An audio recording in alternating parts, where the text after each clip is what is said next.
trouve cruel de vouloir définir la custom culture, puisque ce serait mettre une étiquette sur des gens qui font tout pour ne pas en avoir finalement. Et justement, c'est à la base des gens qui ne veulent pas ressembler aux autres. C'est vouloir se démarquer de la société en ayant des objets personnalisés, en disant voilà, moi je suis différent, je pense différemment, et je roule différemment, et je m'habille différemment. Donc après, coller une étiquette là-dessus, c'est un petit peu dommage finalement. À partir du moment où on veut personnaliser quelque chose, ça demande une implication personnelle assez intense, puisque si on veut vraiment se démarquer,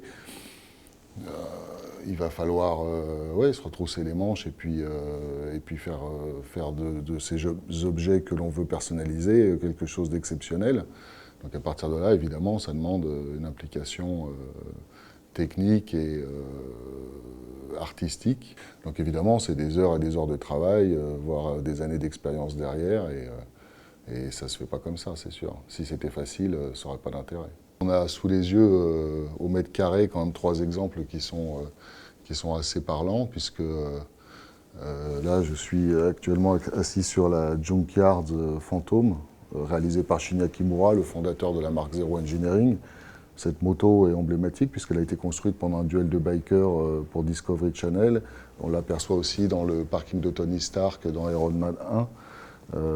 Donc c'est vraiment une moto qui a énormément de notoriété, qui a été travaillée de façon complètement artistique, façon art brut, comme sait faire Kimura, avec ses touches personnelles, avec des matériaux de récupération, en donnant à la moto un style vraiment unique et très typé de sa philosophie.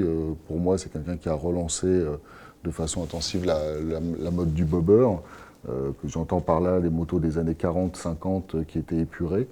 Donc lui a réussi, comme savent souvent faire les Japonais, à s'imprégner de cette culture et à la retranscrire en la sublimant sans pour autant la trahir. Donc là, on a vraiment un exemple d'une pièce assez exceptionnelle, vraisemblablement une des motos les plus abouties au monde dans ce style. Ce type de machine, donc développée par Kimura, a donné naissance à une gamme de motos tout venant, on va dire, homologuées, etc., sous la marque de Zero Engineering qu'on diffuse aujourd'hui.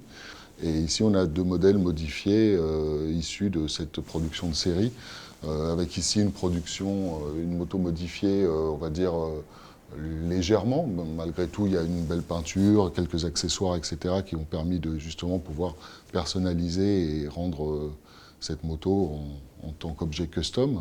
Déjà, on a une base qui est déjà très typée, donc avec peu d'éléments, on arrive à aller tout de suite sur une machine exceptionnelle.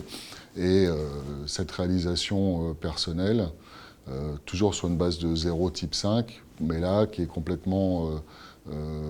complètement démontée, remontée dans un style chopper années 60, plutôt que dans le style bobber, puisqu'on entend par le style bobber la définition d'un châssis stock, éventuellement avec 2 roues de taille identique, comme ça se faisait à l'époque.